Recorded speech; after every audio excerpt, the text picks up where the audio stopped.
The morning sun cast long shadows across Fort Bragg, North Carolina, as Major Sarah Chen stood in line at the officer's commissary. She wore her dress uniform with the kind of pride that comes from 14 years of dedicated service. Her medals hung in perfect rows, 2 bronze stars, a Purple Heart, and a Commendation Medal for valor. But none of that mattered at this moment. Sarah had just come from a budget meeting where her department's funding had been slashed by 30%. She needed to grab coffee and think through how she was going to make it work. Her daughter, Emma, was waiting at home with the babysitter, and Sarah had maybe 30 minutes before she had to head back to the office. She didn't expect to run into Admiral James Hartley. The Admiral was a legend in the military community. He'd commanded SEAL teams for over 2 decades, had authored a best-selling memoir, and had recently transitioned into a Pentagon advisory role. Everyone knew his name. Everyone talked about his stories, the impossible missions, the narrow escapes, the men and women he'd led with an iron fist and a cunning mind. What Sarah didn't know was that the Admiral was having a terrible day himself. His retirement paperwork had been delayed. His successor had already been announced, and Hartley was feeling the familiar sting of irrelevance that comes when a powerful man's era begins to end. He was in a foul mood looking for a distraction when he spotted Sarah in her uniform. "Major," he called out, his voice commanding immediate attention. Several people turned to look. Sarah felt her shoulders tighten, but she turned with military discipline and saluted. "Sir." "At ease," Hartley said, walking toward her with the confidence of someone who'd never been told no. He was a large man, tall, broad-shouldered, with silver hair and the kind of deep tan that comes from decades in combat zones. "Tell me, Major, what's your real rank?" Sarah's brow furrowed slightly. "Sir." "Your real rank," he repeated, louder this time, and she could see his eyes glinting with amusement. "Because judging from the way you were just daydreaming in line, I'm guessing you've gotten that uniform through some kind of affirmative action program. Single mother, right? I heard about you. Very inspirational." The word hung in the air like a slap. Around them, the commissary had gone quiet. Sarah could feel people watching. "Sir, my rank is Major," she said carefully, keeping her voice steady. "Earned through 15 years of service and—" "15 years," Hartley interrupted, shaking his head. "And you still haven't figured out how to stand in a commissary line without spacing out. I had SEALs under my command who could plan a full-scale operation in less time than you spent staring at that coffee menu." Someone nearby snickered. Sarah felt her face burn, but she kept her expression neutral. This was the military. You didn't talk back to an admiral. You didn't make a scene. You took it, smiled, and moved on. It was the unwritten rule. "I serve according to my ability, sir," Sarah said quietly. "Of course you do," Hartley said, and he reached out and patted her shoulder in a gesture that was somehow more insulting than his words. "Keep up the good work, Major. Surely someday you'll be as good as one of my junior officers." He walked past her, and she heard him laugh to someone else in line. "Single mother trying to run a department. What's the military coming to?" Sarah stood there for a moment, her coffee forgotten. Her hands were trembling slightly, but not from fear, from anger. Pure, white-hot anger that she hadn't felt in years. She'd worked her entire adult life to be a good soldier, a good officer, a good mother to Emma. She'd served 2 tours in Afghanistan, had been wounded twice, and had come home to lead her teams with compassion and strategic brilliance. And he'd reduced all of that to a joke. In front of strangers. In front of junior officers who would probably repeat his words back at the base within the hour. Sarah left the commissary without her coffee. Her hands were still shaking as she drove back to her office, located in Building 7 on the eastern side of the base. She worked in military intelligence operations, a highly classified division that handled sensitive communications and strategic analysis. It was demanding, important work. The kind of work that required access to classified systems. The kind of work that meant Sarah knew more about Admiral Hartley than almost anyone in the military, because she'd briefed him herself 6 months ago on ongoing SEAL team operations. Back in her office, Sarah closed the door and sat at her desk. She was supposed to spend the next 2 hours preparing for a staff meeting, but instead, she found herself thinking about her daughter.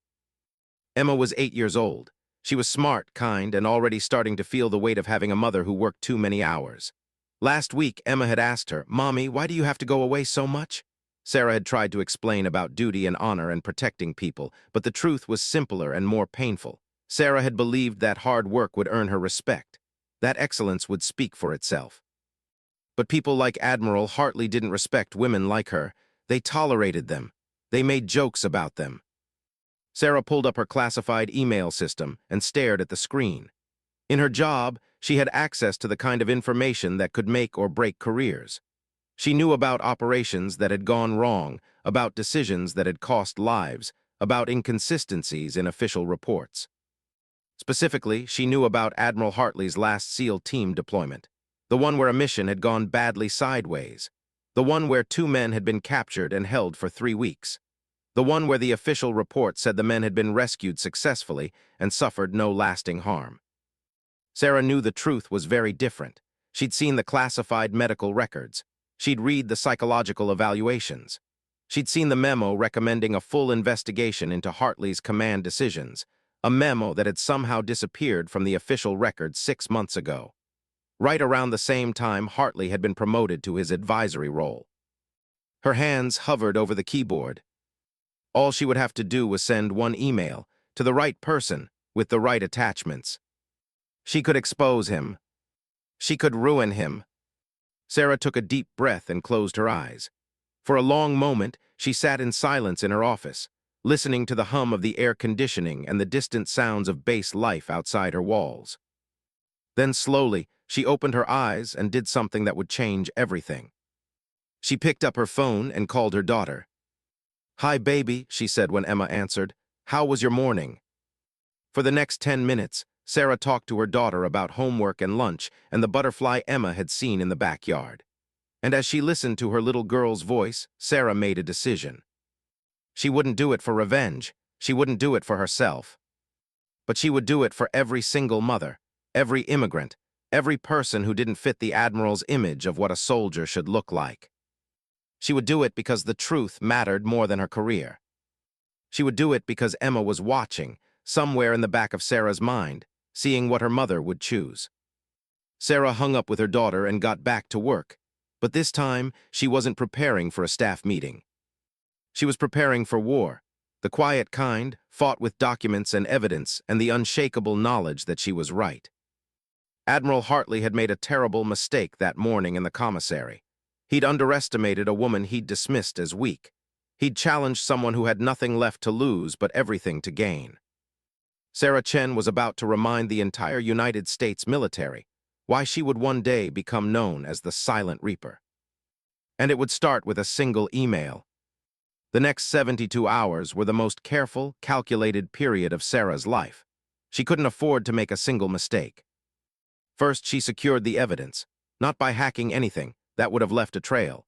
Instead, she requested files through the proper channels, carefully using her clearance to pull together the documentation that had been scattered across 3 different departments. A medical report here, a psychological evaluation there, a memo about inconsistencies in witness statements. Nothing that screamed investigation, just the ordinary requests of someone doing their job. She printed nothing. She left no digital trail by forwarding emails to her personal account. Instead, she photographed each file with her personal camera, the vintage kind that stored images on an old memory card that she kept locked in her nightstand drawer at home.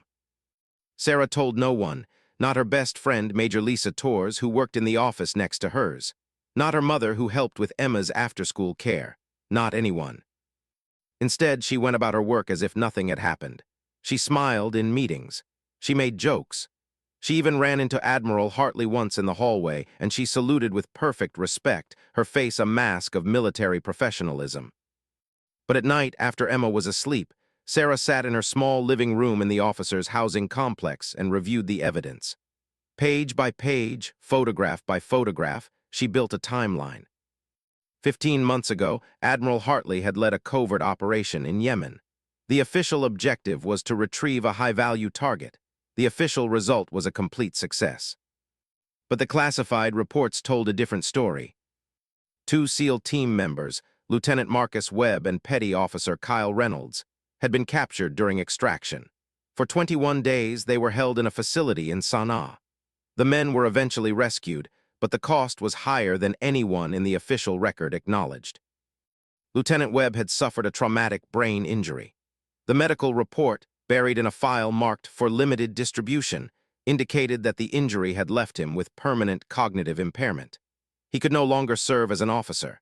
He'd been quietly processed out of the military with a medical discharge and a generous severance package, one that probably came with a non-disclosure agreement.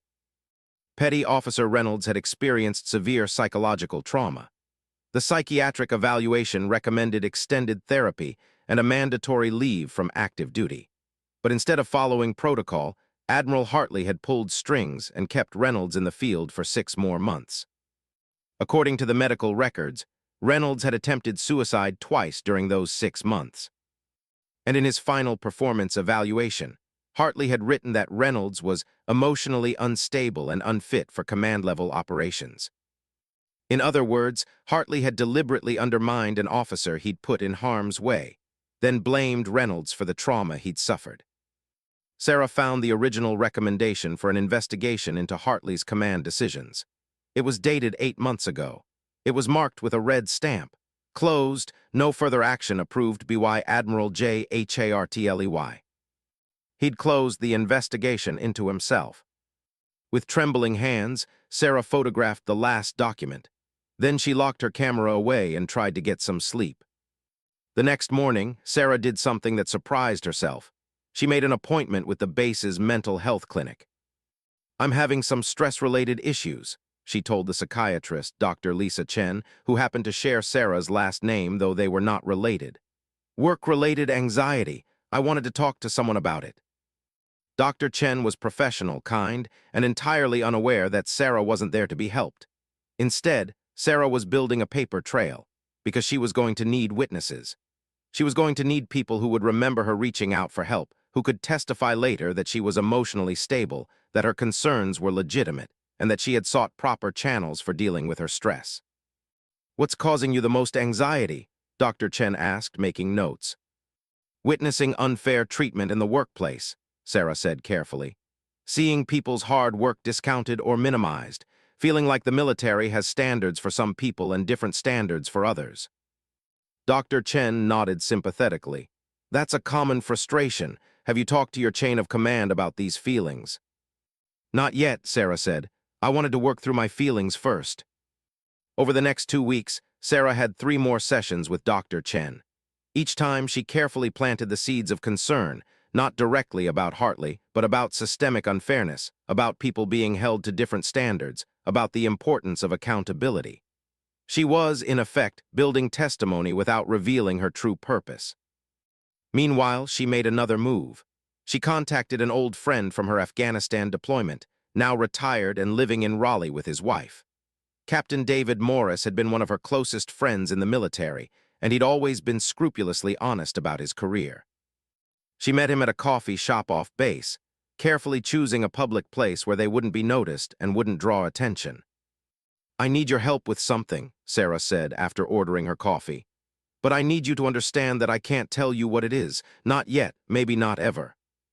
David, who'd known Sarah long enough to understand that she wouldn't ask without a serious reason, leaned back and crossed his arms. "Okay, what do you need?" "I need you to find Kyle Reynolds." David's eyes narrowed. "The SEAL." "Yes." "Sarah, I can't." "I know," she interrupted quietly. "I'm just asking you to help me locate him. Nothing illegal. He's a civilian now. He's not classified. I just need to know where he is." "What's this about?" David asked, but something in his expression suggested he already knew. "It's about the truth," Sarah said simply. David stared at her for a long moment, then he pulled out his phone. "Give me a week." By the end of that week, Sarah had Kyle Reynolds' address in Portland, Oregon, and his phone number. She didn't call him immediately. First, she needed to understand exactly what she was dealing with. She researched Kyle Reynolds' life after the military, his Facebook page, public record, news articles. What she found was the story of a young man struggling.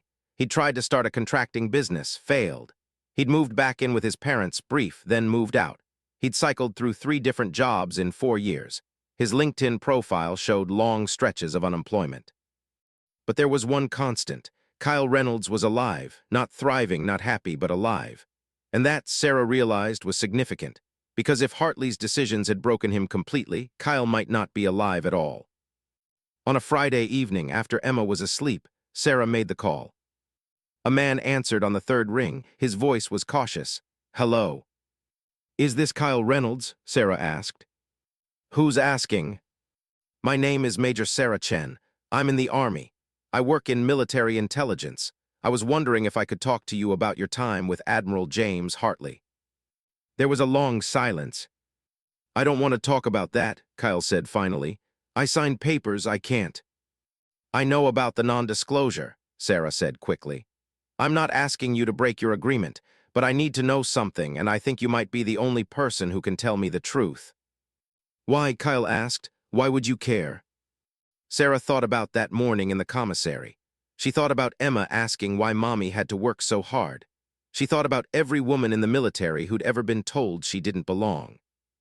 "Because I think Admiral Hartley hurt people," Sarah said quietly. "And I think he needs to be held accountable.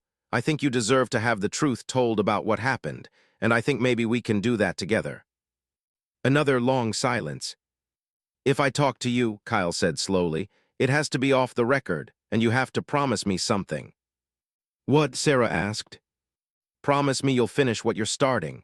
Because if you expose this and it doesn't stick, Hartley will come after me, and I don't know if I can survive that." Sarah's chest tightened. This young man had already survived so much. She was asking him to risk even more. "I promise," she said, and she meant it with every fiber of her being. "I will finish this." And so began the careful process of building a case that would change everything. 6 weeks later, Sarah had collected testimony from 6 people. Not all of them were willing to go on record. Fear was a powerful thing, but they'd talked to her privately. They'd confirmed the timeline. They'd provided details about Admiral Hartley's behavior, his management style, his pattern of blaming subordinates when operations went sideways. Most importantly, Kyle Reynolds had given her permission to use his story. "On one condition," he'd said during their third phone call. "I want to talk to a lawyer first, someone who specializes in military cases. I want to understand my rights before I step forward." Sarah had helped him find a lawyer through her network, had even anonymously paid for the first consultation. When Kyle called back a week later, his voice was steadier. "I'll do it," he said. "I'll tell the truth." Now Sarah had to figure out how to get that truth to the right people. She couldn't go to her commanding officer. Colonel James Reynolds, no relation to Kyle, was old school, and more importantly, he was Hartley's friend. They'd served together in Desert Storm.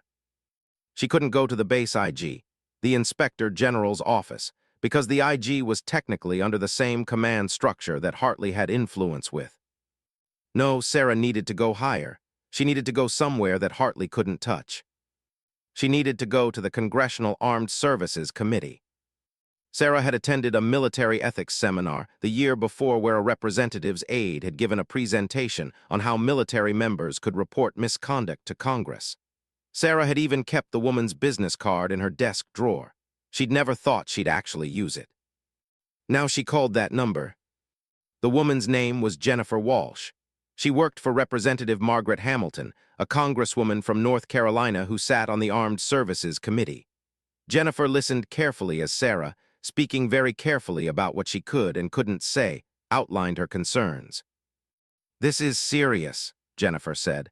"And you understand the implications. If you go forward with this, your military career is essentially over. Even if you're protected by whistleblower laws, you'll be labeled a problem. No one will want to work with you." "I understand," Sarah said. "And there's no guarantee anything will come of this.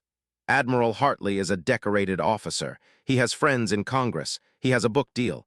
He's got a media presence. Even if there's wrongdoing, proving it and getting consequences is hard." "I understand," Sarah repeated. "Okay," Jennifer said. "I'm going to set up a confidential meeting. You'll need to bring your evidence, and you'll probably need a lawyer of your own." Sarah hung up and immediately felt like she might throw up. She'd just taken the first real step. She'd contacted Congress. She'd put a formal process in motion that she couldn't stop, even if she wanted to. That night, she went into Emma's room and watched her daughter sleep. Emma was sprawled across her bed, her favorite stuffed animal tucked under her arm, her dark hair spread across the pillow. She looked so small, so innocent and vulnerable. Sarah thought about all the reasons she should stop right now. She was a single mother. Her job was her only income. If this went wrong, if Hartley had enough influence to bury the investigation like he'd buried the last one, Sarah could lose her security clearance. She could lose her job. Emma could lose her home. But then Sarah thought about what kind of mother she wanted to be. Did she want to be someone who stood up for what was right, or someone who kept quiet to protect herself? Because Emma was watching. Emma would grow up and remember whether her mother had been brave or afraid. Sarah kissed her daughter's forehead and went to prepare for her lawyer consultation. She'd found him through recommendations from a military law specialist, a man named Robert Chen, no relation again, though he joked with Sarah that there seemed to be a lot of Chens in the military. Robert was a former JAG officer who'd left the military and started his own practice. He worked with whistleblowers and military misconduct cases. "This is a solid case," Robert said after reviewing Sarah's evidence and listening to her story. "But it's not going to be easy." "I understand," Sarah said. "I need you to understand what's going to happen," Robert continued. "First, Hartley and his people will try to destroy your credibility.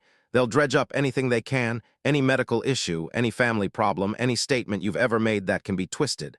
They'll try to make you look crazy or vindictive." "Okay," Sarah said, already preparing herself mentally. "Second, the investigation will be slow. Very slow. We're talking months, maybe a year or more. During all that time, you'll be in a weird limbo. You can't talk about it, but everyone will know something's up. Your career will basically be frozen." "And third," Sarah asked. "Third is the hardest part. Even if we prove the misconduct, even if there are consequences for Hartley, you won't come out of this the hero. Military culture doesn't reward people who go outside the chain of command. You'll be seen as a whistleblower, which, no matter how justified, carries a stigma." Sarah nodded slowly. "I know." "Do you?" Robert asked gently. "Because I need to know that you're prepared for the possibility that your military career is over. Maybe not today or tomorrow, but eventually you might need to find a new job, a new career. This could follow you." Sarah had known this intellectually, but hearing it said out loud made it real. She thought about the mortgage on her house. She thought about Emma's school. She thought about the identity she'd built over 14 years of service. Then she thought about Kyle Reynolds, attempting suicide because an admiral hadn't valued his life. She thought about Lieutenant Webb, brain injured and quietly pushed out of the military. She thought about every person in the military who'd been hurt by someone with power and no accountability. "I'm prepared," Sarah said. The next morning, Sarah made her official report to Representative Hamilton's office. She went during her lunch break, using one of her personal days. She brought her lawyer. She brought copies of her evidence. And she told the truth. The congressional aide listened carefully, took notes, and told her that an investigation would be opened, that her identity would be protected to the extent possible under law, that she should expect to be contacted for follow-up questioning. "How long will this take?" Sarah asked. "A long time," the aide said honestly. "Months, maybe longer. Congress moves slowly." Sarah returned to base and went back to work, but everything had changed. She knew that she'd taken the step that couldn't be undone. She knew that somewhere the machinery of an investigation was beginning to turn. She knew that Admiral Hartley had no idea what was coming. What she didn't know was that Hartley's friends were about to make a very big mistake. 2 days after her congressional meeting, Colonel Reynolds called her into his office. "Close the door," he said when she arrived. Sarah's heart began to race. Had they already figured it out? "I've been hearing some rumors," Colonel Reynolds said carefully. "Rumors that you might be making some serious allegations against Admiral Hartley. Is that true?" Sarah had been coached by her lawyer about this exact moment. She had to be careful. She couldn't lie directly, but she also couldn't incriminate herself. "Sir," she said, "I have the right to report misconduct through proper channels without discussing the details of that report with my chain of command." Colonel Reynolds's face darkened. "So it's true." "Sir, with respect, I don't think I should answer that question," Sarah said quietly. "Do you understand what you're doing?" Colonel Reynolds stood up and his voice rose. "Hartley is a good man, he's a decorated officer, and you're going to destroy his career with what? What do you even have?" "Sir," Sarah started to speak, but Reynolds cut her off. "He called me," Reynolds said. "The Admiral called me yesterday. He said you'd been acting strange, that he was concerned about your mental health. He said you'd been making unfounded accusations against him." Sarah felt something cold and sharp lodge in her chest. He called you before I made my report. He was being a good leader, Reynolds said defensively, looking out for a member of his team. A team member he doesn't even know, Sarah said quietly. Sir, with respect, that suggests he knew I was going to make a report before I made it. How would he have known that unless he had some reason to believe I would? Reynolds's face flushed. That's enough, you're dismissed. Sarah stood up, saluted, and left the office. Her hands were shaking. Hartley was already on the defense. He was already trying to discredit her, and he'd gone to her chain of command to do it. Which meant he was scared. That evening after Emma was asleep, Sarah called her lawyer. He's beginning to panic, Robert said when she told him what had happened. That's actually good for us. Panicked people make mistakes. They reach out to people they shouldn't reach out to. They leave trails. What do I do now? Sarah asked. You wait, Robert said. And you document everything, every conversation with Reynolds, every interaction. Because every time he treats you differently, every time someone treats you differently because of this, that's evidence that there's retaliation happening. That's something we can use. Sarah knew her lawyer was right. She also knew that the hard part was just beginning. She was about to spend the next year of her life in a state of limbo, watching her career slowly fall apart while she fought for something she believed in. But there was one thing Hartley and his allies didn't understand. Sarah Chen had survived deployment. She'd survived combat. She'd survived the daily grind of being a woman in a male-dominated military. She could survive this too. And she would make sure that when this was over, the truth would be known. The next 3 months were the hardest of Sarah's career. It started subtly. Sarah's name was removed from the promotion board list for the next round of major to colonel selections. There was no official reason given, just a quiet note that said her file had been held pending review. Then her security clearance was flagged for routine reinvestigation. This would have been normal, except the investigators came back much more intensely than usual. They interviewed her neighbors. They interviewed people from her daughter's school. They asked questions about her mental health, her finances, her relationships. It was a fishing expedition designed to unearth anything that could be used against her. Sarah knew what was happening. Someone, probably someone connected to Hartley, had initiated the process. It was technically legal. It was also, Sarah and her lawyer believed, done in retaliation for her report to Congress. But proving retaliation would require proving intent, and intent was hard to prove. Meanwhile, her work assignments began to change. She was no longer given the high-level intelligence analysis projects that she'd specialized in for the past 5 years.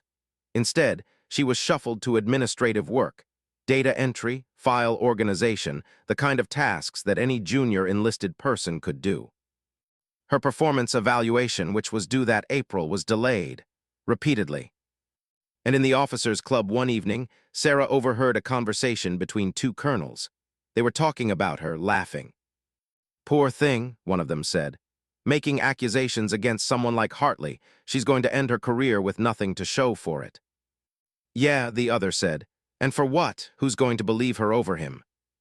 Sarah had walked away before they saw her, but the words burned. Because they might be right. Who would believe her?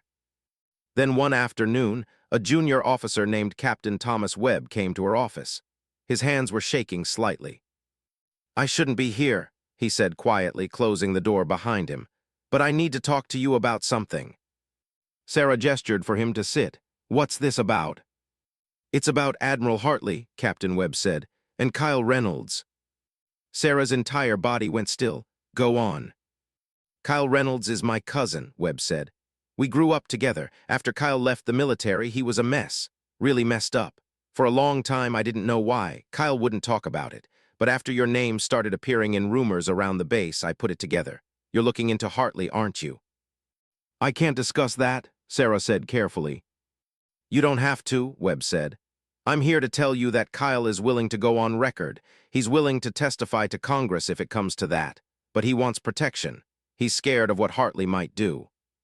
You told him about the investigation? Sarah asked, alarmed. Not the details, Webb said. But yeah, I knew something was up, and Kyle knew something was up. When I connected the dots and asked him directly, he told me the truth about what happened in Yemen, about the capture, about everything. Sarah's mind was racing. On one hand, this was good news. Kyle was willing to go on record, and now they had a family member who could corroborate parts of his story. On the other hand, if Captain Webb knew, how many other people knew? How much longer before word got back to Hartley? "I need you to tell my lawyer," Sarah said, writing down Robert Chen's number. "Don't tell anyone else, don't talk to anyone at this base, just call him. Tell him what you just told me." Webb nodded and took the number. "I'm going to get in trouble for this, aren't I?" "Probably," Sarah said honestly. "I'm sorry." "Don't be," Webb said. "Kyle's my cousin, and what happened to him shouldn't happen to anyone." After Webb left, Sarah sat alone in her office for a long time. She felt the weight of what she'd started. People were stepping forward. People were risking their careers. The movement was building. But so was the pressure from Hartley's camp. That Friday, Sarah received a notification that her security clearance was being downgraded pending the investigation. This meant she would be reassigned to a position that didn't require top-secret clearance access. It meant she would lose her current job and likely be shuffled to a lower-level position. It also meant, essentially, that she'd been neutered. She could no longer access the kinds of classified information that might be useful in building a case. It was retaliation, pure and simple. Over the weekend, Sarah seriously considered giving up. She was sitting at her kitchen table on a Saturday morning, coffee cold in her cup, when Emma came in wearing her school uniform for her soccer game that afternoon. "Mommy, you look sad," Emma said, climbing into her lap. Sarah pulled her daughter close and just held her for a moment. "I'm okay, baby," Sarah said. "Mommy's just dealing with some big stuff at work." "Is it a bad guy?" Emma asked, the way only an 8-year-old could. "Is that why you're sad?" Sarah looked at her daughter's small face, her serious expression, and made a decision. "Yeah," Sarah said. "It's kind of like there's a bad guy, and I'm trying to stop him from hurting people." "Will you stop him?" Emma asked. "I don't know yet," Sarah said honestly, "but I'm going to try." "Then you have to," Emma said with the absolute certainty of a child. "Because if you don't try, then the bad guy wins." Out of the mouths of babes, Sarah thought. That Sunday, Sarah called her lawyer. "I've been downgraded," she told him. "Clearance reduced, reassignment coming within the week. This is escalating." "Good," Robert said. "Good," Sarah repeated. "How is this good?" "Because escalation means panic. It means they're trying to control the situation. It means they're not confident they can bury this the way they buried the last investigation. And that means we're winning." "How does it feel like we're winning?" Sarah asked bitterly. "I'm losing my job." "No," Robert said gently. "Your career in the military might be ending, but that's not the same thing. And Sarah, listen to me. This retaliation is evidence. Every time they retaliate, it strengthens our case. Retaliation for whistleblowing is illegal. It's a federal crime. Do you understand what I'm saying?" Sarah did understand. Hartley and his allies weren't just investigating her alleged misconduct. By retaliating against her, they were committing their own crimes. "So what do I do?" Sarah asked. "Document everything," Robert said. "Every reassignment, every change to your duties, every time someone treats you differently. Keep a log, every single thing is evidence." For the next 2 weeks, Sarah did exactly that. She created a file on an external hard drive at home and logged every interaction, every policy change, every conversation related to her clearance or assignment. She was building a record. And then, just when things seemed darkest, her lawyer called with unexpected news. "The congressional investigation is being expanded," Robert said. "Representative Hamilton is requesting to interview Admiral Hartley directly, and she's requesting access to the classified records related to the Yemen operation." "What does that mean?" Sarah asked. "It means this is moving from the whispering stage to the official stage. Hartley is going to be questioned under oath. His answers will be recorded. If he lies, that's another federal crime." Sarah felt something shift in her chest. All the fear and sadness and doubt suddenly crystallized into something else. Hope. But that hope came with a terrible knowledge. It was about to get much worse before it got better. 2 days later, Sarah was formally reassigned to the Military Personnel Records Office. It was, essentially, a desk job that required no special clearance and involved organizing files all day long. It was where the military sent people when they wanted to quietly force them out. Sarah accepted the reassignment without complaint. What no one knew was that Captain Thomas Webb had asked for a transfer to the same office. He was taking the retaliation hit too, moving into a lower-level position, but he did it to stand beside Sarah. Because that's what military people do for each other. They stand together. And on Sarah's first day in the new office, as she sat at her desk organizing decades-old personnel files, she got an email on her personal account. It was from Congressional Representative Margaret Hamilton's office. Admiral Hartley had been officially called to testify before Congress about military command decisions and potential misconduct. The hearing was scheduled for 3 weeks from today. Sarah was going to be there too. She was going to tell her story in front of Congress, in front of the cameras, in front of the world. There was no going back now. The hearing was held on a Tuesday morning in a congressional office building in Washington, D.C. Sarah had taken personal leave from her reassignment and driven up the night before with her lawyer, Robert Chen. She'd also brought something she knew would matter. She'd brought Emma. Not to the hearing. Children weren't allowed in the hearing room. Instead, Emma was with Sarah's mother at a hotel nearby. But Sarah knew her daughter was close by, and that gave her strength.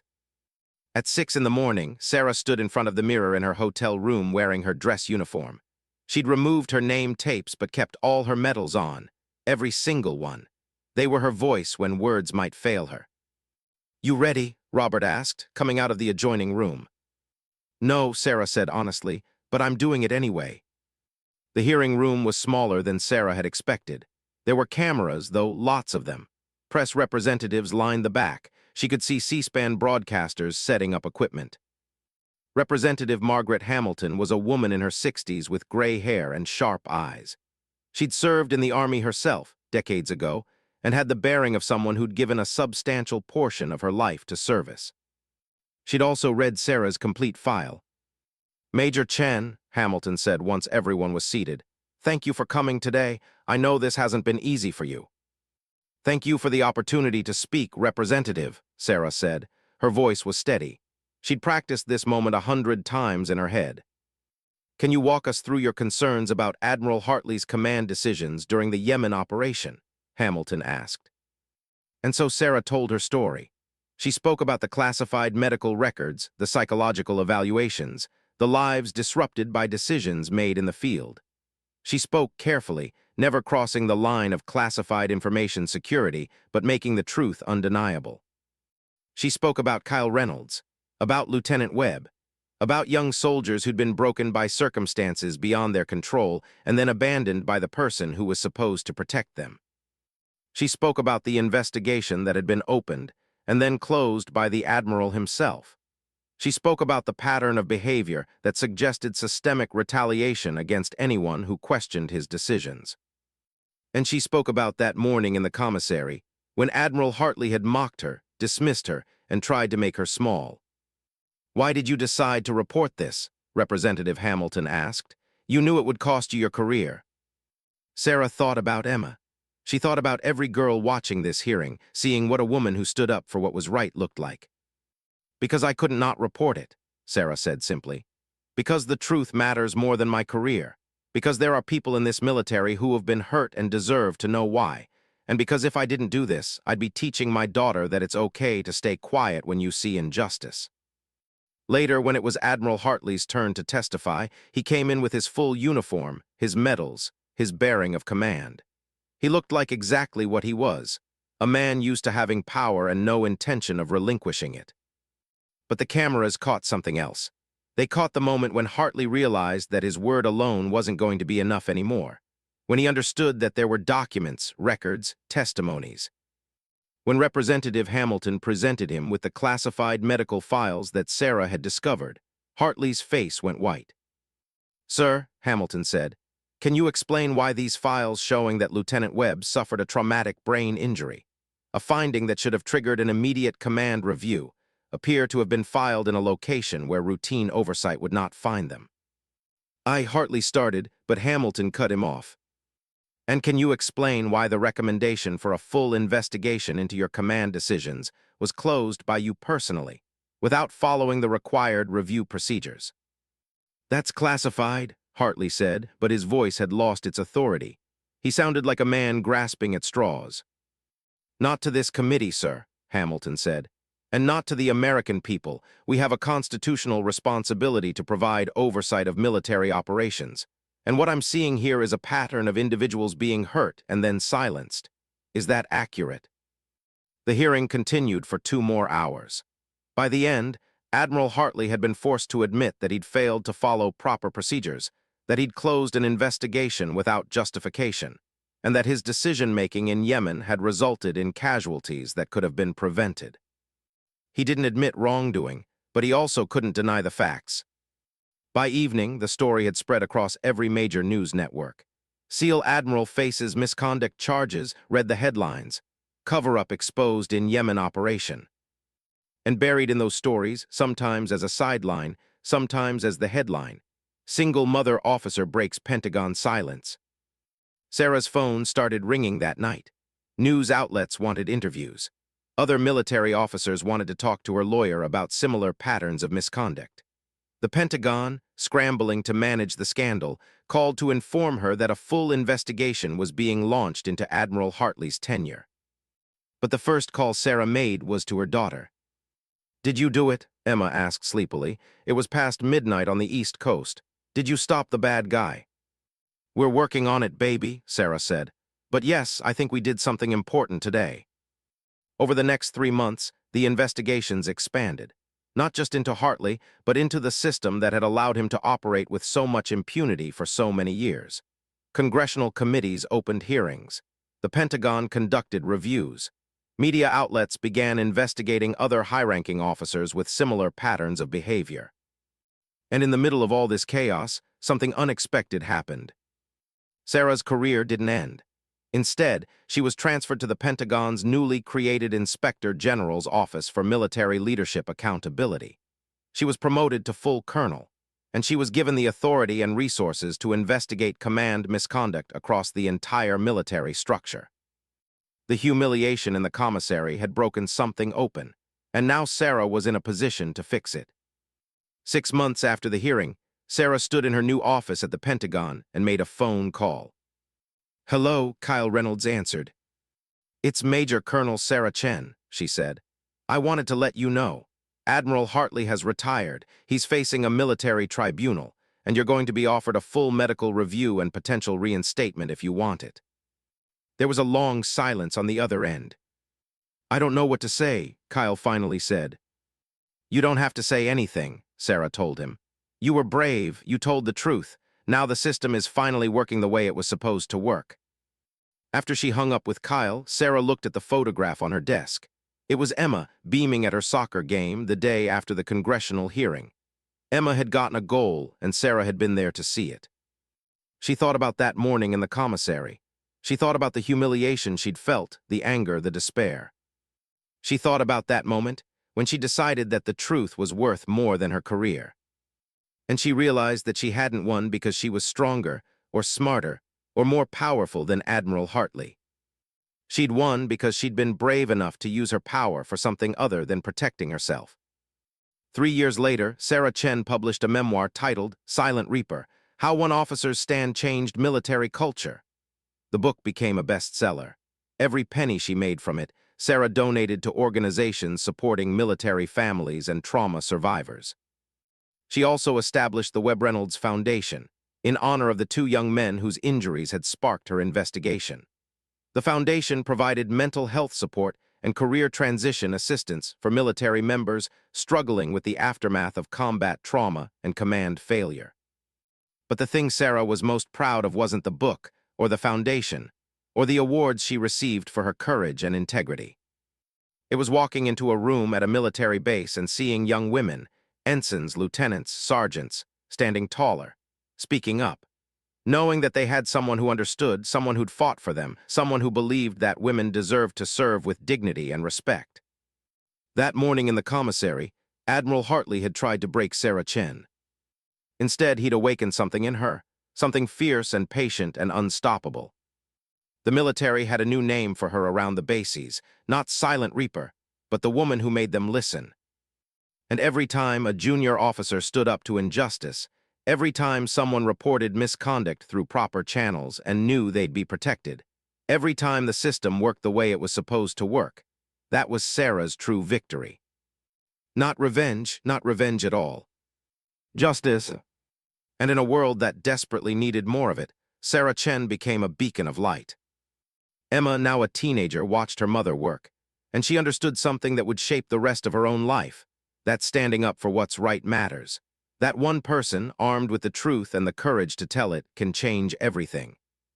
It took years, it took sacrifice, it took pain. But it was worth it. Because in the end, the truth always finds its way into the light. And Major, now Colonel, Sarah Chen had made sure the world could see it.